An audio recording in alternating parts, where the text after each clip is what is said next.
Hey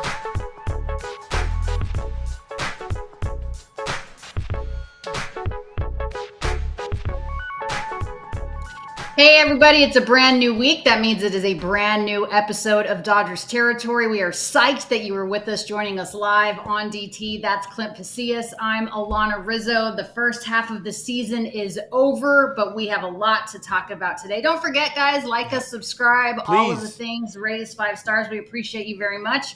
On YouTube, of course, and wherever you get your podcasts. Don't forget, support us with merch. The Dodgers Territory shop is open.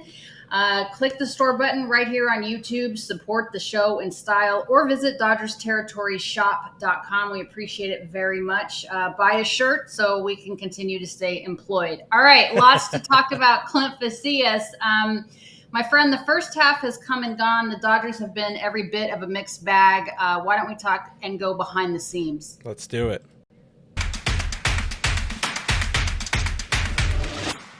All right, Clint. So it has been a bit of a mixed bag. They have the best record in the National League. That is good, right? 58-39. They lead the Padres. Another good thing in the division by 5.5 games. They lead the Giants by 6. Giants are probably better than I gave them credit for.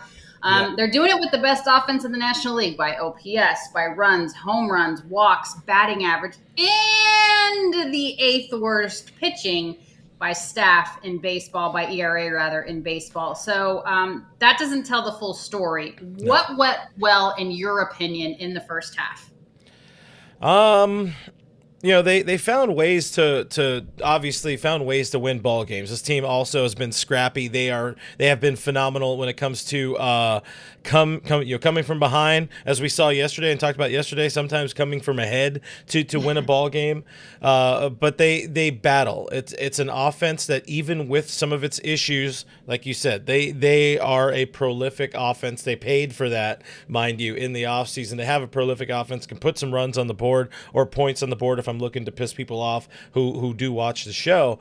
But pitching has just been not, I think, what anybody signed up for, not what we expected entering the season, but still doing just enough. And we talked about it in the official first half assessment, which is after 81 games. I hate this whole.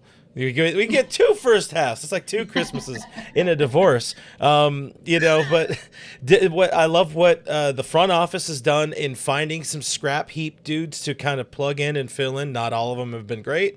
I also love what Dave Roberts has done in keeping people relevant, putting guys mostly in the best spots to succeed, at least the guys who want to succeed or have the ability to succeed this year. Cough, cough, Michael Conforto. We'll talk about him a little bit later in the show, but I think a lot more things went well than we give credit for, especially coming off of the 7-game losing streak and all that. Felt a lot more doom and gloom than it truly is. But what's your take? What are your thoughts on it? I think the biggest thing is that we could probably have made such a bigger separation in the division had all of our starters been healthy, right? I'll take 5.5 games at the break, appreciate it very much, but I'd rather have 10.5, 11.5, 12.5 games. And I think we probably could have done that had all of our starting arms been healthy, and we would have gotten some more innings and some more outings out of those guys. That being said, having all of the injuries that the Dodgers have had, we're still 5.5 games back. So I tend to look at this as a half glass full type of situation. And as we continue to talk about the positives, Clint, let's talk about the specific individuals that have had really good first halves in terms of things that have gone well for the Dodgers. If you were going to pick your MVP, I guess, of the first half of the season, who do you have? For me, I really love what William Dills Smith has done for this team. It's weird to pick a non-MV3 as your MVP, but what Will has done for this ball club has been incredible. Of course, leading the pitching staff as best he can while there are so many different arms, but most importantly, he leads the National League in average. He leads the National League in on-base percentage. He is a RISP machine, hitting 390 with an OPS over 1,100 with runners in scoring position.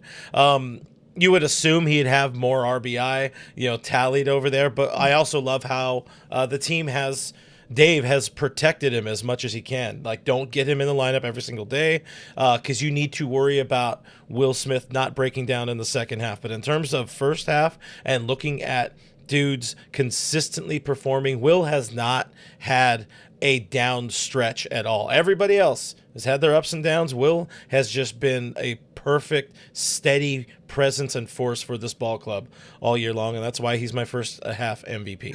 100% agree with you there in terms of the key that he has been. A 760 OPS, as you mentioned, all-star starting catcher, enters the break, leading the NL in average, as you mentioned. OBP with a WAR of 3.8. His career high was 4.5. All right, I understand, guys. I'm not going out on a limb here, but it is unbelievably impressive that my MVP continues to do it year in and year out. You would think that at some point this man is going to have a little bit of a dip in production, and he hasn't so far. Shohei Otani enters the All-Star break, leading the National League in home runs, good. OPS, and total bases, even though his numbers are down from a year ago. But he's also pitching, right? I mean, his pitching is good so far from what we've seen as he continues to ramp up and, extend the times that he's allowed to go out there and pitch count and those types of things. He had a 102-mile-an-hour fastball a few weeks through 3 innings on Saturday. It's that slow, methodical buildup that the Dodgers are doing. In 5 starts, Clint, he's thrown 9 innings, allowed 1 run on 5 hits, okay? He struck out 10, he's only walked 2, and he's smashing the ball. So I get it. Duh, obvious answer, but it's pretty impressive that he does it perennially. Shohei Otani is my first half MVP. Now, this is where it gets a little bit interesting, right? So if I were to ask you, Clint Pasillas, if I had to quiz you on who had the 3rd highest WAR among the Dodgers this season, who would you have thought that would have been coming into the year? I mean, if I didn't know the answer already, Cheater McCheaterson. We have it. We have it in front of our faces. If I did know the answer already, don't tell our audience that, man. I was trying to make you look smart. I don't like to pretend I look smart. No, I seriously would have said somebody probably like Freddie Freeman just because of it's Freddie. He's an MVP, a perennial MVP candidate, and a run producer and all that kind of stuff for this team. So I definitely would have said Freddie. Shocking to find out it's Andy Pages. Dude has been an absolute, he saved himself from a trip to the moon with an incredible turnaround, hitting somewhere around 320 since the first 2 weeks of the season or something like that. Run producer, 285 on the season. The fact that he was able to get back up to 285 and be an honest to God all-star snub at this point, it's. The Dodgers would not have 58 wins if it was not for the turnaround of Andy Pages. No question about it. And again, I was one of those that was buying him his ticket to the moon, first class ticket to the moon. Actually, he probably would have been in coach at the beginning of the season, just the way that he was playing. But my goodness, 2.9 WAR is 5th among National League outfielders. We have both said he should be in Atlanta. I understand why he's not. There's only a few spaces, but that could certainly be an all-star worthy type of snub. As you mentioned, 285, 804 OPS, 16 home runs. I never would have thought Andy Pages would have had 16 home runs. And what's also been beautiful, Clint, is the way that he has really improved defensively. Yes. He's running really smart routes. He has a cannon of an arm. He's really developing into a very, very beautiful player. I think that's awesome for him, and it's been incredible for the Dodgers, especially with the lack of production that we have gotten from Michael Conforto, and Teoscar's been struggling. More on that in a moment. All right, so those are the position players. Yes. If you were to talk about the MVPs on the pitching side of things, who are you picking for the first half? I mean, there's one obvious answer. It's Yoshinobu Yamamoto. He's my guy. Yeah, he was my guy in the first half. My Cy Young pick or whatever. 5th in that. We talked about him yesterday. 5th in the National League in ERA, 6th lowest WHIP. Not getting a whole lot of run support from this ball club. But the most important thing that he has done is posted every single week as the rotation has crumbled around him. So I wanted to make sure he gets a little bit of love that he deserves, of course, as an all-star for the first time in his career. Yama, get it done, kid. Yeah, I mean, he has been your guy, and he is on the way to the All-Star team. And the thing about him that I appreciate the most is, for the most part, he's posted every fifth or sixth day, depending upon the schedule, depending upon his workload, all of those things. But he's pretty much posted. I mean, everybody has been on the flippin' DL, Yeah. right? Except Yeah. for Yama. So I'm hoping that continues. Not except for Yama, but he's been able to remain healthy. I'm going to go with the bullpen guy, which is tough, I think, for MVP to be bullpen just because of the amount of times that they pitch. But I think Alex Vesia deserves some flowers, right? He had a really good outing on Sunday, and that come from a headwind that the Dodgers did against the San Francisco Giants. But a 2.5 ERA, 2.50 ERA in relief, Clint. That's impressive, right? I mean, This is a guy, again, that had some massive innings for the Dodgers last season en route to their 2024 World Series championship. But Alex Vesia has been really good in terms of being a workhorse. I mean, Absolutely. He has led the team in appearances. He's had 46. That's tied for fifth in the National League. I didn't realize that had been his usage. I mean, that's a lot of work for one dude. And again, I understand there's a lot of guys in that bullpen that are hurt. I get it. He does give up his fair share of home runs. He has given up 7 in 39 and 2/3 innings. But I like the fight. Yeah. I like the grit. I like the compete. Yeah, to sound like Dave Roberts. But he's always out there. Even said it. Alex Vesia said that he's out there kind of twerking a little bit when he's on. And I don't mean like with his bum. I mean like he's tweaking. He's just. Is he tweaking? He's tweaking. Twerking. Maybe I was thinking of Miley Cyrus. I think you're thinking of Kike. Well, the other Dodger closer. The other twerker, tweaker. Dodger closer dude. So my guy is Alex Vesia. He's been and somebody, Christine Alvarez, is in our chat right now asking why he can't close. He may be closing when we come back. We don't know what's going to happen with Tanner Scott. We talked about that yesterday in our post game show, but that remains to be seen. Yeah, with Vesia, I mean, the consistency, and I think both of these guys are MVPs because of their consistency. One in the starting rotation with Yamamoto, and Vesia in that bullpen. Arguably the best arm in that bullpen. You can make the case for Jack Trier, but the fact that Ves has done this now this is his fourth season in a Dodger uniform. He has been, he just keeps getting better and better, finding his way to be a dude that this team can rely on constantly. Dave can turn to this guy every single day if he needs to. It feels like at times, again, 48 appearances, like you said, 45, 46, whatever it is, a lot of appearances for the kid. And the fact that, we're sitting at a 2.5 ERA when Tanner Scott has had his struggles, of course, Kirby Yates has had his struggles and all of that. It's important to have that arm, that workhorse, especially with the absence of Blake Trinan and those type of dudes, Brusdar Gratterall, to know that Dave still has this one guy you can throw out there, and he's going to, for the greater part, keep the game right there. That is massive for this team. Yeah, mark it down. I think Ben Kasparius is next year's Alex Vesia. I think he's got a long way to go this year, obviously, just because of the way that they've used him. We talked about it on Sunday, the accordion type of usage. We'll stretch you out when we need to. We'll smash you back when we don't. But I think Ben Kasparius has a very promising role in the Dodgers bullpen moving forward, in addition to the remainder of this year. All right, we're going to have a lot more to talk about here on Dodgers territory as we continue to recap the first half of the season. Back in a moment after a quick word from our friends at Foul Territory.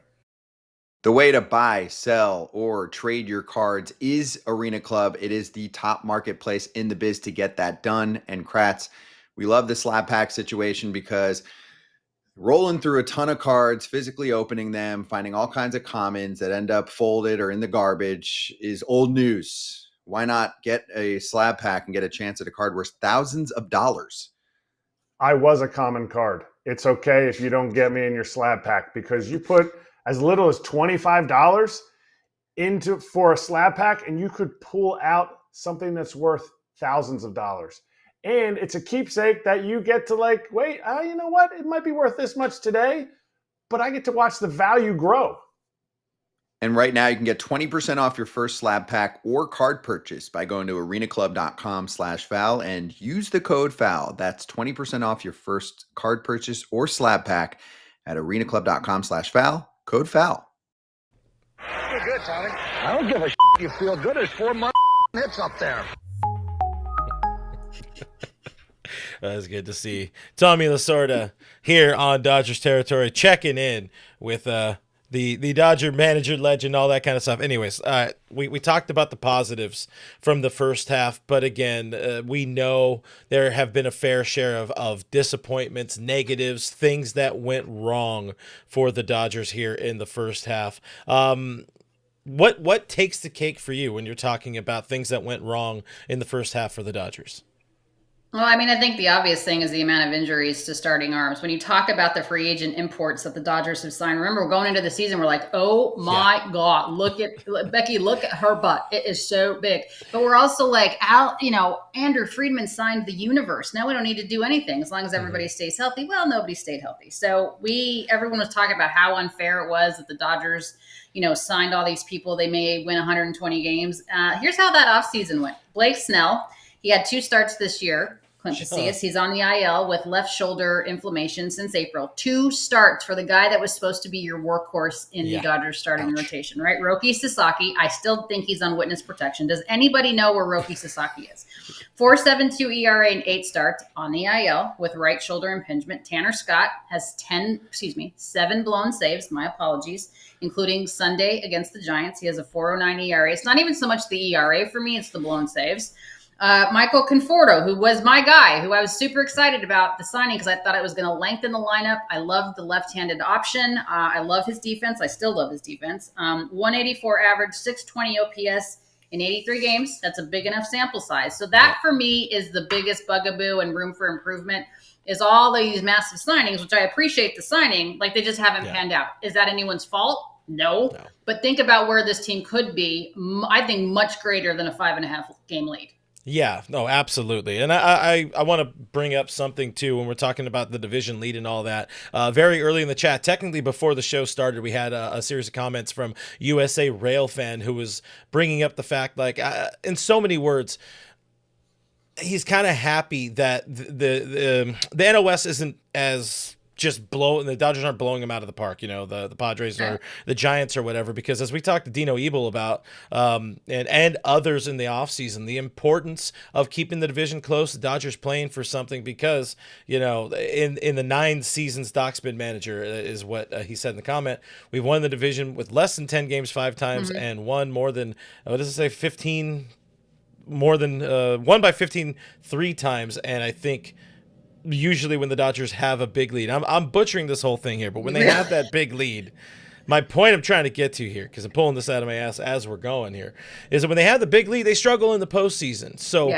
playing for something late into the season is good, and if we have to suffer with all of the injuries and all of this, the struggles through the middle part of the season for them to kind of ramp it up in the second half and get everybody together and all that kind of stuff, like, it's worth it. It's worth it. It sucks. Yeah, I get that. Everybody can agree that it has sucked, but I had a point I wanted to get to. I wrote this down because I wanted to make sure this one I articulated slightly better, even though it's a stupid comp, but to me, it feels like an Avengers movie because, something happened that splits the team apart. And by the third act, they'll all be back and working together. And then the bad guy and his goons, in this case, the bad guy and the goons are whoever they play in the NLDS, CS, and, of course, the World Series.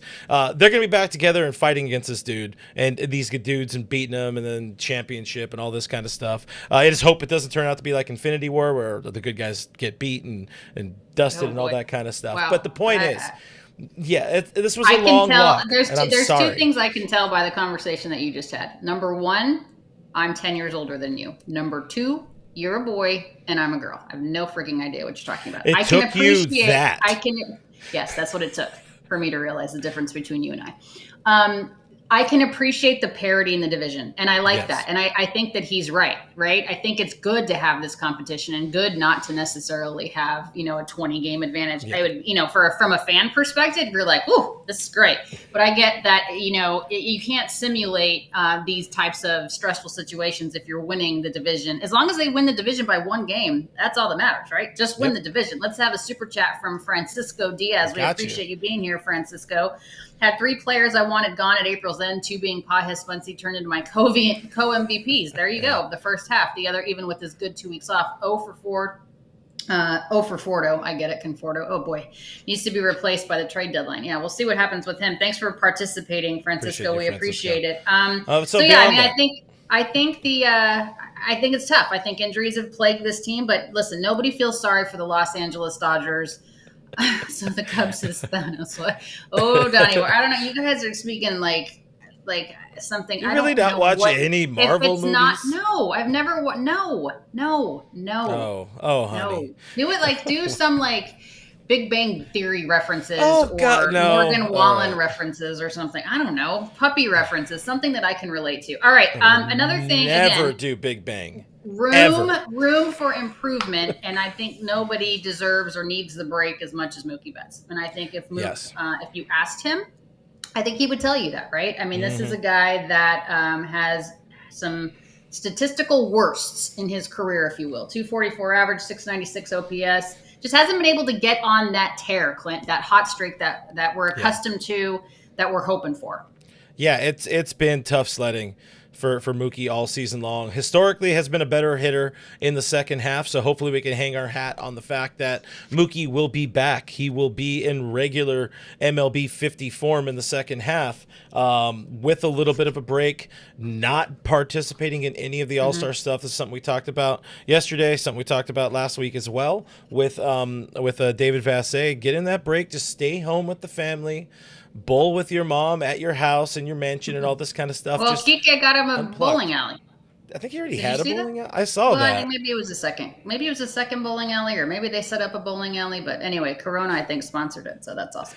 Must be nice. Oh yeah. We got to go out there, and if it's Wii bowling, I could definitely I could beat Mookie. I beat everybody at Wii bowling. But sorry, let me bring it back to. I don't know what that means either, but okay. But yeah, if you get Mookie back on track, this is just a completely different looking ball club, because he has not been himself. And I'll ask you this, just imagine how many wins the Dodgers would have if Mookie Betts was right at any point in the first half of this season. No doubt. But I mean, but it's not for sure in the rearview mirror. For sure, but it's not just Mookie either. Teoscar Hernandez, he would remember Teao was my first half MVP last year. Teao, ever since coming off the IL, has not been the same guy. So yeah. And Freddy has not been the same guy. No.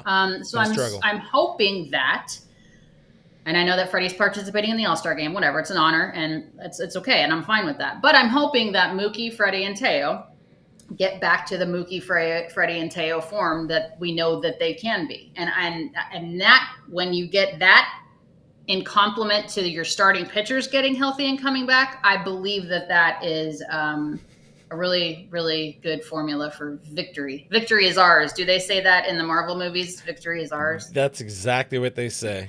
You nailed it. You got this in the bag. So where's the room for improvement for this team? We've already talked around it a fair amount as we're talking through this, but right off the top of your list, what's the number one thing? Is it Mookie? Is Mookie the biggest area, room for improvement spot? No, because I think is our lineup is deeper than our starting rotation. So even if Mookie doesn't have career years in the second half, if Mookie maintains, I think the rest of even if there's a slight improvement in production with Mookie, I think the remainder of the lineup picks him up. What I think the biggest need is, and I'm hopeful for in terms of improvement, is the starters. Yeah. I mean, you can't just have Yamamoto being the guy, right? You have to have Kersh having the start that he had 2 starts ago. You have to have a healthy Blake Snell. You have to have a healthy Tyler Glasnow, who had a nice outing, his first outing back from the IL. That needs to continue. I mean, there's no excuse. His arm should be rested. Okay. Yeah. You need to have the starting pitching staff get healthy, and you need to have the bullpen get healthy, right? You need to have Trinan back. You need to have Bruce Dark-Gratterall back at some point.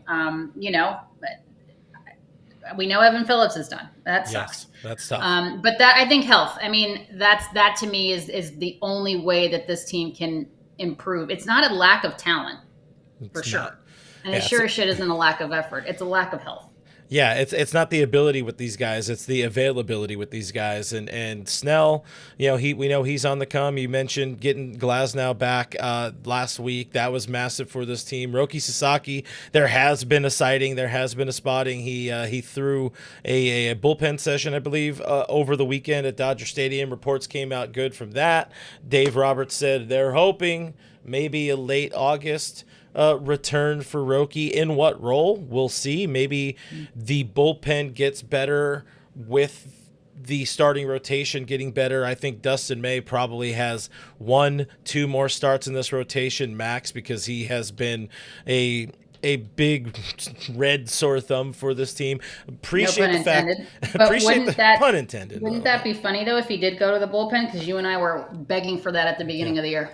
I think he's going to thrive in the pen. Even with like his struggles, like honestly, he's been an unsung hero for this team, has Dustin May, because beyond Yamamoto, he's the only other dude who's gone out there since opening day and posted every single start, posted every week. Yeah, his ERA is close to 5. He's also missed the better part of the last 4 seasons with a myriad of injuries. The fact that he's out here making 17 starts so far this season, something like that. He's been healthy. He's been available. Yeah, he's taken the ball. He's been availability. What's that saying? It's like the best ability is the best. Yeah. The best ability is availability. Yeah. Exactly. So he's been. I mean, absolutely. If he does, I mean, does that have a bullpen. Go ahead. Yeah. No. And probably the only other thing is a healthy Max Muncy. Right. Like if you get a healthy Max Muncy back in that lineup, again, he does so much to force guys to throw a lot of pitches. He has great plate discipline. He lengthens the lineup. He puts everybody where he's supposed to be. And then, obviously you want him at third base too, defensively. He's gotten a lot better there. So that to me would be our biggest. Is that all? Everybody healthy? Just Max everybody Muncy healthy? back. Yeah. At just, Mookie hitting out of this world, Freeman, Teoscar. Is that all? Is that too much to ask? I think it's playing with a full deck. That would be massive for this team. Like if you're playing with a full deck, you probably don't need to be active at the trade deadline. I saw somebody earlier in the chat saying like talk about the trade deadline. It's like we did that a little bit last week. We'll do that a whole lot more in the coming days and episodes and all of that. But just getting these guys right, Teoscar getting it going again. It's a shape up or ship out situation for Michael Conforto over these next couple of weeks. Conforto, Yeah. And then third base. Is it all going to hinge on Max Muncy coming back and returning and playing somewhere near the level he was at? Well, he could play below that level if Mookie's got it figured out. Freddie's back on track, which I think hopefully cut those couple of days off after getting one at bat in Atlanta and helmet tip, crying, whatever he's going to do there, playing the All-Star game in ATL. I don't think he's going to cry this year. Nah, I don't think he's going to cry this year. Then again, he's kind of a sissy. He loves crying. Love you, Fred. He's not a sissy. He's sensitive. It's all right if guys cry. God, what is your toxic masculinity? Right, we're good. Oh yeah, it's so attractive. Okay, we're gonna come back with a little bit more here on Dodgers territory, but first, another quick word from our boys at Foul. Actually, it's from us. Nothing beats relaxing on a hot summer day and watching baseball. And the simplest way to get in on the action is to download the Pick 6 app from DraftKings. Yeah, it's crazy simple. You just pick more or less on the stats for 2 or more of your favorite players, and boom, you're in the mix for big cash prizes. Nail your picks, and then you start heating up. Pick 6 brings upside and payouts up to 500 times. Pick 6 from DraftKings is the most fun way to play fantasy sports. Download the DraftKings Pick 6 app now and use code FOUL. That's code FOUL for new customers to get a special sign-up offer. Better payouts, bigger wins, only with Pick 6 from DraftKings. The crown is yours. Gambling problem? Call 1-800-GAMBLER. Help is available for problem gambling. Call 888-789-7777 or visit ccpg.org in Connecticut. Must be 18 and over. Age and eligibility restrictions vary by jurisdiction. Pick 6 not available everywhere, including New York and Ontario. Void where prohibited. For additional terms and responsible gaming resources, see pick6.draftkings.com/promos.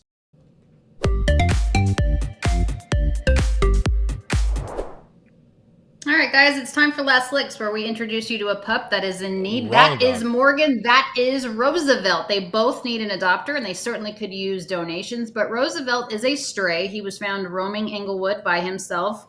No collar, no tag, no microchip. We've done all of the due diligence, posting him everywhere. He does not have an owner. There are tons and tons and tons of dogs that are just abandoned and surrendered by people, and nobody cares.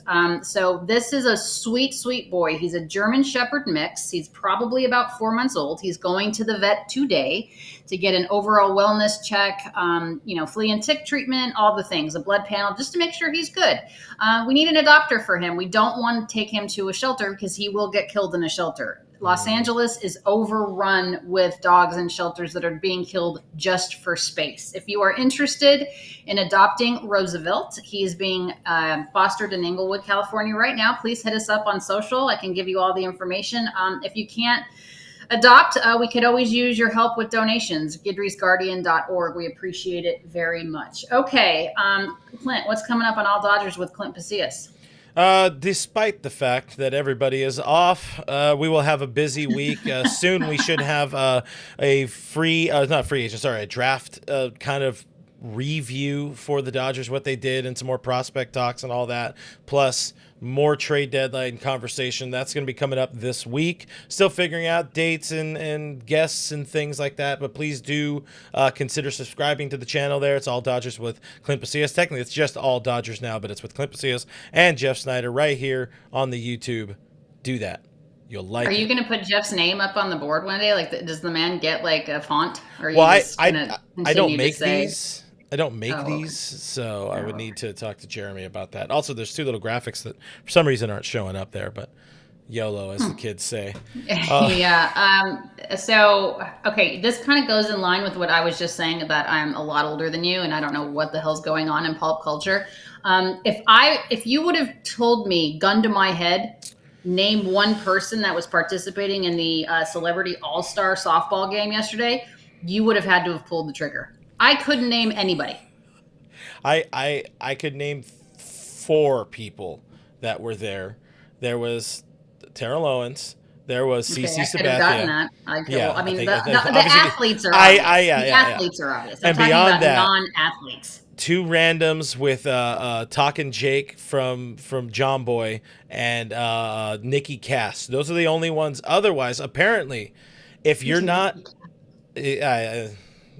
the only reason I know is because he does like John Boy things here and there. But apparently, if you're not on TikTok, only TikTok people are celebrities now, or some sort of Instagram influencer. But that was by far the worst class of celebrities that I've ever seen in the very much dying all-star softball game. Oh, Jenny Finch. Jenny Finch was also there. I was going to say, did Jenny Finch was there? So I knew 5. Then she's good. She's good though. Like I think they also kind of screwed her over a little bit. I didn't watch the whole thing because I got very frustrated in watching these people. They also, like, none of them played the sport, so it was embarrassing. It was very embarrassing. Like, just if this is their idea for celebrities. I mean, are they trying to just get the younger audience, and they're assuming that that's the wave of it now, that if you're not on, I have a TikTok account. I'm never on it. I just post the foul territory stuff on there. Like, I don't know. I don't even do that. I have TikTok, it's banned in my life. I've drew a hard line in the sand at TikTok. I've moved beyond MySpace. I'm not that bad, but I don't have TikTok. I would have pictured you as more of a Friendster kind of gal. What's that? Is that like Facebook? That was before Facebook and all of that. But, again, it's I had something else I was going to add to this, but it's whatever. It's dumb. Okay. This is more of us yelling at clouds or whatever. Jen says Jen says the Capital One Bank guy was there. Who's the Capital One Bank guy? I don't even know who that is. That one I know. The Capital One Bank guys in all the commercials the one that Jeter is in for Capital One, the bank. Jeter's in that commercial, and then he's there with the astronaut. Oh, wow. Okay, that's fine. Don't forget, guys, the store is open, DodgersTerritoryShop.com. Go to that link and click the store button here on YouTube. Please. Support the show in style. We appreciate it very much. Thank you guys for watching. Clint and I are back on our regular time, as we were today, 3 o'clock Eastern on Thursday, noon Pacific. Bring a friend. Smash the subscribe button on YouTube, Apple, Spotify, wherever you get your podcasts. Appreciate you guys very much. Enjoy the home run derby. Enjoy the game. Clint and I will be back on Thursday. Go Dodgers. Bye.